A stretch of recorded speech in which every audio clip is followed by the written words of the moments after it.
السلام عليكم ورحمة الله وبركاته. حرمنا إن حقا كدوبنا امتحانكي فان فوركا مادة كيمستريغا لابد كونيو كويلاتن لابد كونيو كويلاتن حرمنا حقا كدوبنا إن شاء الله.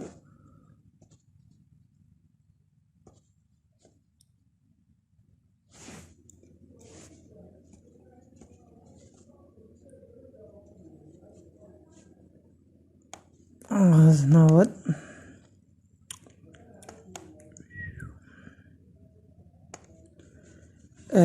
سؤال كواد بارت 1 قيبت كواد وحوية multiple choice. waxaana la yiri the diagram below shows the electron arrangement of unknown element.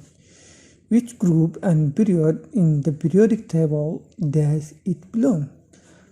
group K iyo period K buu ka kooban yahay buu taabacsan yahay elementigan marka structure-kan la siiyay. haddii aan qeexno period waxa la yiraahdaa waa shells-kaas oo ay galaan electrons ka periods la marka si u jeedno waa two shells buu leeyahay shell 1 iyo shell 2 marka waa two period. marka rabna groupkiisa ogaanana outer shell electrons ka baa ka qiyaas qaadanana. outer shell electrons waa intee waa 1 2 3 4 5 6 7 so is a group 7 and period 2 kaasasha ee noqotay. And which electron configuration will expect to be for aluminum atom in its ground state? وجهنا 13 ومركا 13 electrons configuration baan karaa UC 10 13 so wasi tan kale waxa la yiraahdaa which of the following elements has the lowest first ionization energy? wa ognahay ionization energy-ga markii periodic table-ku uu qalinka noo soo qabo periodic table-ku markuu saan oo kale yahay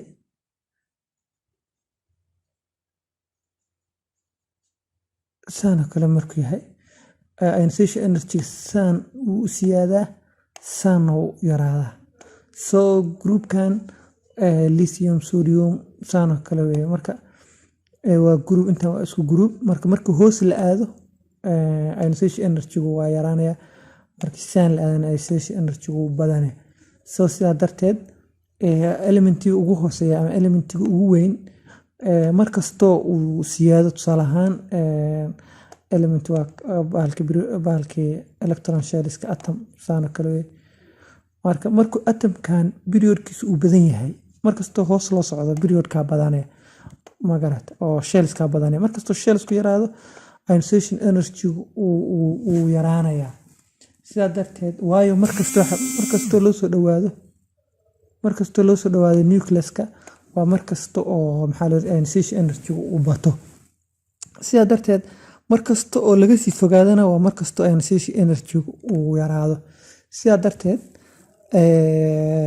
rubidium waxa weeye waa midka ugu ionization energy yar lowest first ionization energy waayo waa midka ugu nucleus weyn oo electronka ugu dambeeya nucleus-ka wuxuu ka fog yahay wax badan buu ka fog yahay.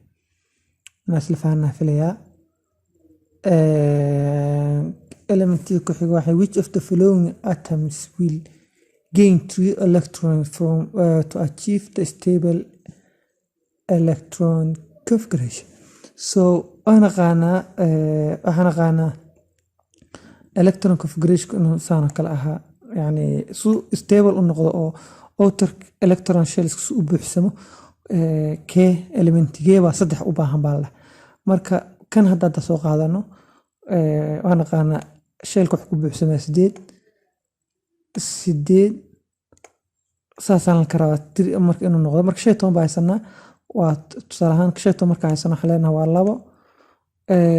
maxaa soo haray 8 maxaa soo haray waa intaas waa 10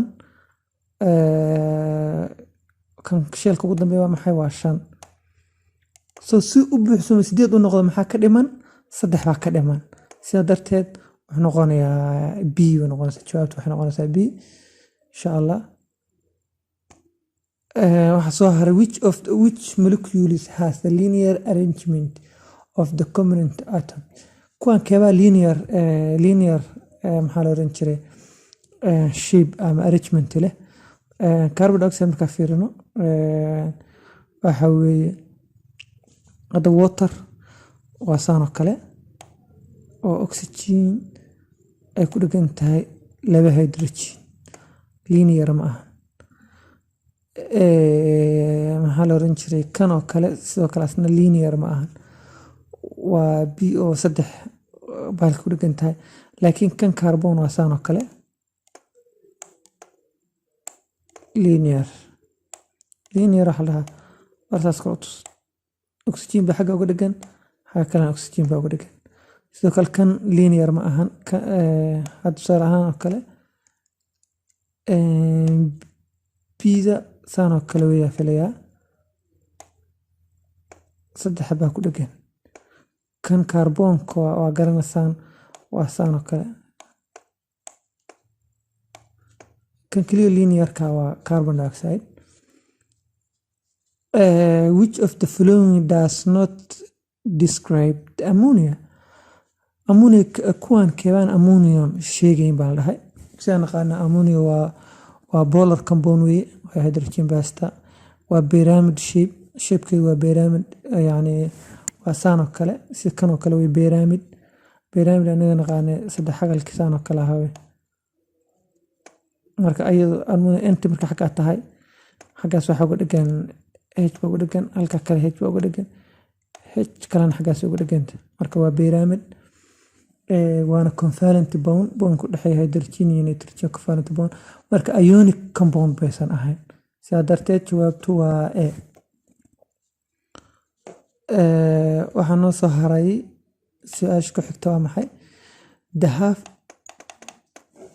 the half equation occur at the anode during the electrolysis of molten sodium chloride.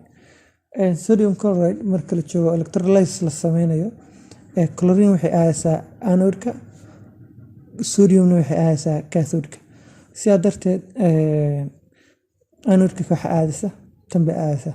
marka su-aashan loo diwaatan anode-ka keebaa ka dhacay electrolysis marka waa A.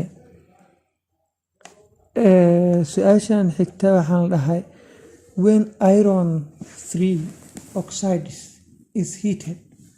iron 3 oxide markii la kululeeyo oo carbon monoxide lagu kululeeyo iron baa lasoo saaraya. marka kushkana la siiyey marka waxaan dhahay what happened to the iron oxide during this reaction markii lagu guda jiray maxaa iron ku dhacay? ironka maxaa ku dhacay? iron waxaa ku dhacay waxaa la yiraahdo iron oxide is reduced. ironti waxa laga saaray waxa la yiraahdo oxygenti waa laga saaray, laga reduce gareey, oxideskii waa laga reduce gareey, yani waa laga bahal gareey.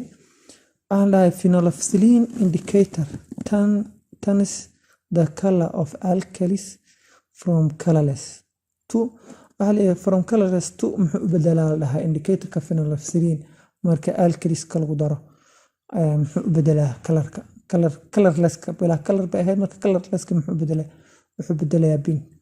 su-aasha tobnaad waxay leedahay what is the concentration in mole per dm cubic of solution of sodium chloride containing 0.073 moles in 0.03 dm cubic.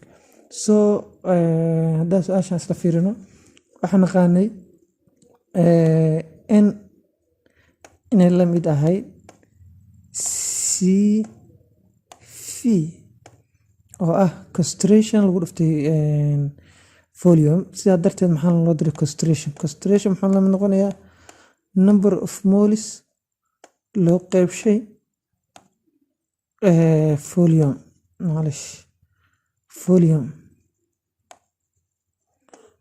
loo qeybshay volume. sidaa darteed waxaan oranaynaa number of moles waa maxay? waa 0.073 loo qeybshay 0.0 3 waxa soo baxsa jawaabta soo baxsa marka labada isku qaybis